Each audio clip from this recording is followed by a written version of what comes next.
Hey there, folks. How you doing today? Normally, we do this daily financial news in front of a whiteboard. Unfortunately, the internet gremlins got me this morning, and for some reason, we can't do our normal live stream. Hopefully, you guys can hear me out there. I appreciate it. Sorry, I'm a few minutes late, but let's get into the news. We're going to talk about Robert Shiller and the housing crash prediction. We are going to talk about um, the Dow Industrial being up 11 days in a row. We're going to talk about Elizabeth Warren and a bunch of other goodies. Again, folks, I apologize. The internet gremlins got me this morning. We usually do this in front of a whiteboard. I tried it twice. No bueno. So we're going to give this a shot this morning. Thank you guys for being here. I appreciate you. So let's get into the news. Let's start with a Fortune article by Lance Lambert. Lance Lambert interviewed Robert Shiller recently. And if you don't know who Robert Shiller is, he is part of the Case-Shiller Index.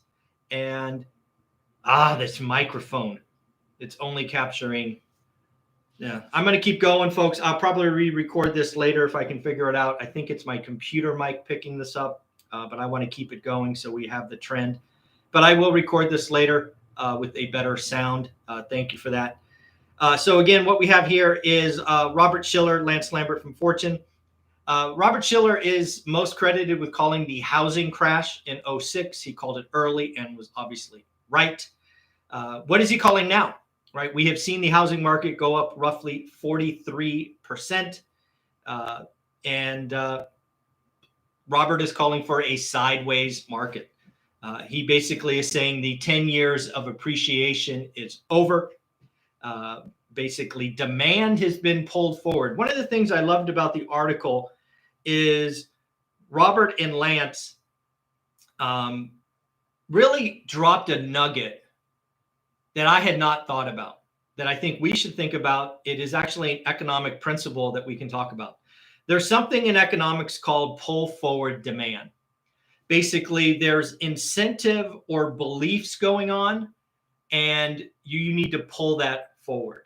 So what Robert is pointing out, and maybe it's true, I have to think about it, that with the perceived or known, depending on how you want to look at it, rise in interest rates, that people bought early because they thought they would be priced out later. If that is true, what you will often see is a vacuum, a gap, an air pocket, because you've basically pulled forward demand that naturally would have fell in a future period. Those air pockets, those gaps, they don't happen a lot. They're not forever, but it certainly could impact months and perhaps quarters if this proves to be true. I do think it's an interesting idea. I think it is worth considering. The thing that I am thinking about the most is the marginal buyer. That's who I am thinking about, right? We're in the market every day. On this channel, we talk to 10 different real estate professionals every week. And it is pretty clear, I think, that interest rates matter. We are seeing 7% stop demand. We have seen 6% reignite demand. So if, again, we keep rates higher for longer, right? Maybe we keep rates at or about 7% for 90 days, 6 months. That is going to create a lot of marginal demand when we get to next season's selling season. So these are things that economists are thinking about. What is the trade-off between the affordability with lower rates, can be called the marginal demand, and what is the impact of pull forward, as Robert Shiller talks about? Again, I think both are likely true. The question is, will one, be over the other or not? So again, I think that was a wonderful article. You can go to Fortune. You can Google Lance Lambert. Of course, you can follow him at News Lambert on Twitter, which I highly recommend if you have interest in real estate. Let's talk about foreclosures. You are undoubtedly going to hear from the doomers and crash bros that foreclosures are rising. I have brought you lots of actual data. I've uncovered and researched some more. Let's compare the worst the top 5 worst foreclosure cities today with 2009. All right, are you ready? So Atlantic City, New Jersey is the worst. 6.8 homes out of 10,000. 6.8 out of 10,000. If you want a percentage, that is 0.068%. It's barely above 0.5%. And that is the worst city in the country. It is followed by Florence, South Carolina, New Haven, Connecticut, Baltimore, Maryland, and Mobile, Alabama. So again, without context, it is easy to be scared, to let the doomers win. So if the doomers want to call this the next Great Recession, let's have a conversation about what happened in 2009. In 2009, for the country, this is not Atlantic City, New Jersey, which is the worst city. This is the country. Write that down, the country. 1 in 45 homes across the country got some type of foreclosure notice. 1 in 45. Okay, great. Now, Michael, I'm confused. I don't know the scale. One is talking about 10,000. One is talking about 45. Help me understand what is going on. Great. I did the math for you. Again, today, the worst city on the planet, or at least in the United States, is Atlantic City at 6.8 out of 10,000. In 2009, for the country, it was 222 out of 10,000. Now the scale is even. In 2009, we had 222 out of 10,000. Today in Atlantic City, we have 6.8. There is absolutely no comparison. Nevada, as a state, had 10% of homes go into foreclosure, not 0.068%. So again, foreclosures are up. It was essentially illegal to do them. I believe banks have learned forbearance works, and we're going to move forward. So again, when you look at foreclosure stats and people quote percentages, let's not forget what is really, really going on. So again, something else we got today was the Shiller index. Remember, folks, this data is old. This data is for May. We're almost in August, but this data is from May. Shiller index did come in with a negative year on year. I believe that is 2 months in a row. It might be 3. Negative year on year is 0.5% year on year. We are, in fact, 1% below the June peak, which is quite interesting. We will undoubtedly have another negative print next month. But after that, it's going to get pretty interesting. I think we're going to start to show some positive numbers. Did you know that in the last 6 months, we are up 2.9%? And from April to May, if you like month-on-month numbers, we are up 1.2%. Folks that are watching this, thank you for doing this. I know the mic is off. I tried to do this the normal way. The internet gremlins got me. I feel it's important to keep this going. I will record this later on video so the sound is better, but I want to keep this daily trend going. I apologize. Sometimes we just got to roll with the technology.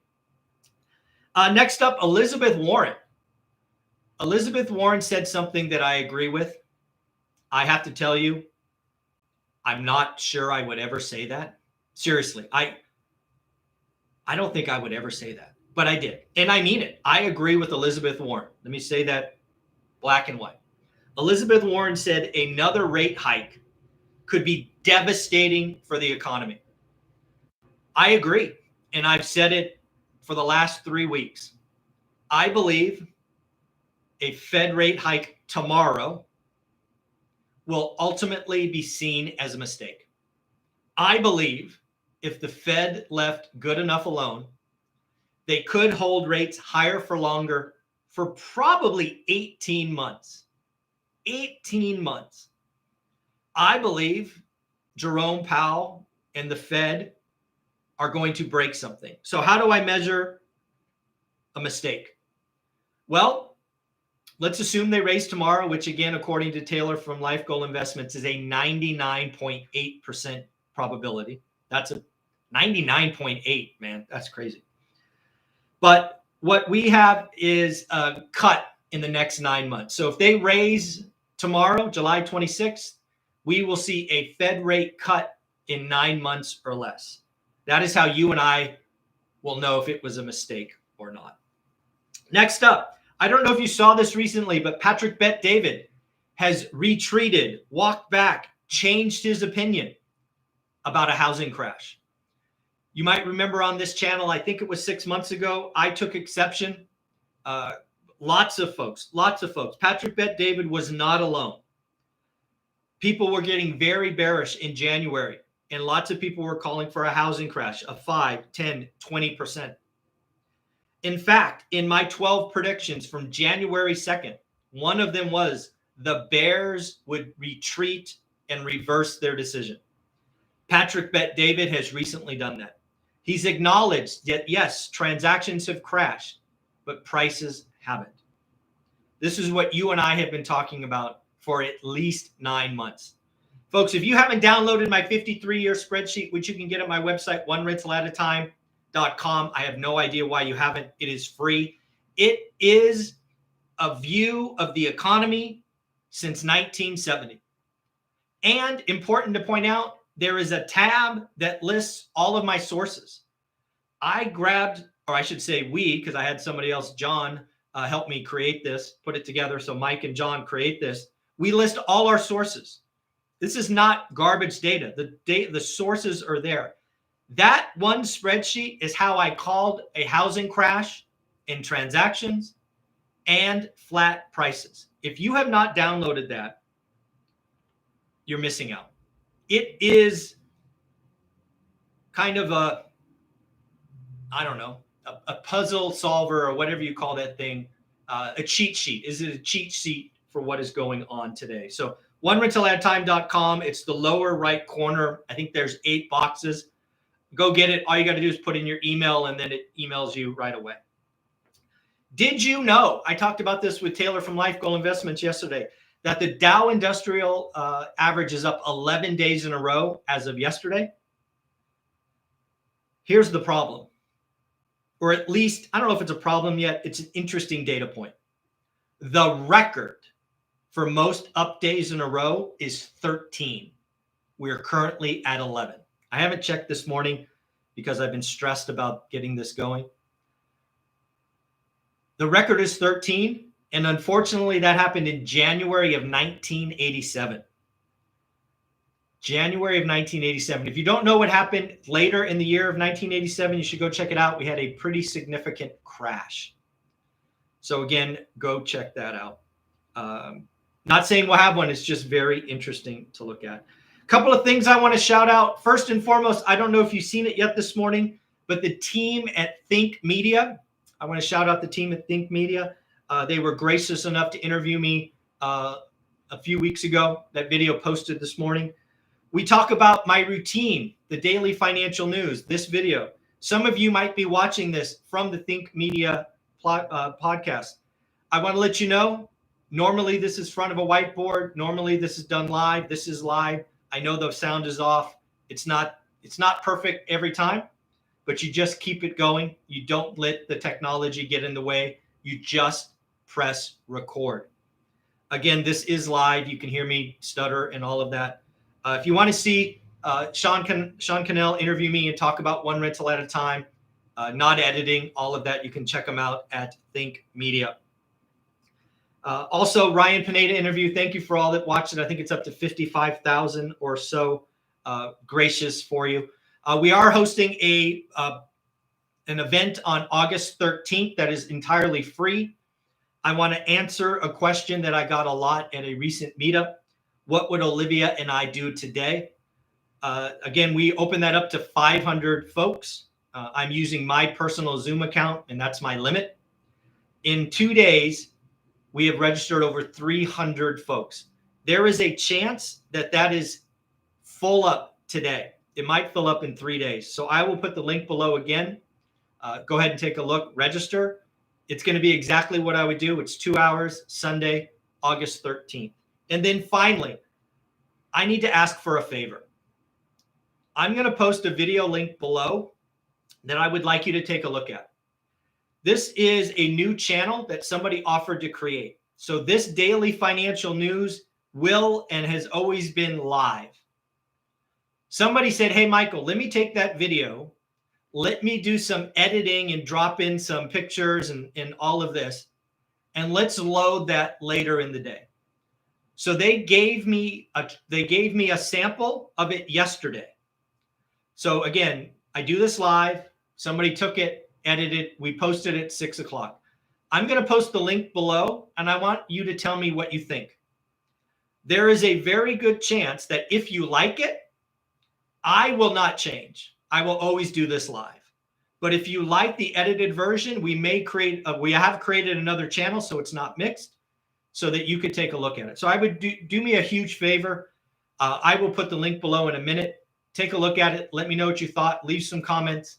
I want to know if it's worth it, because I am spending more money to get this done.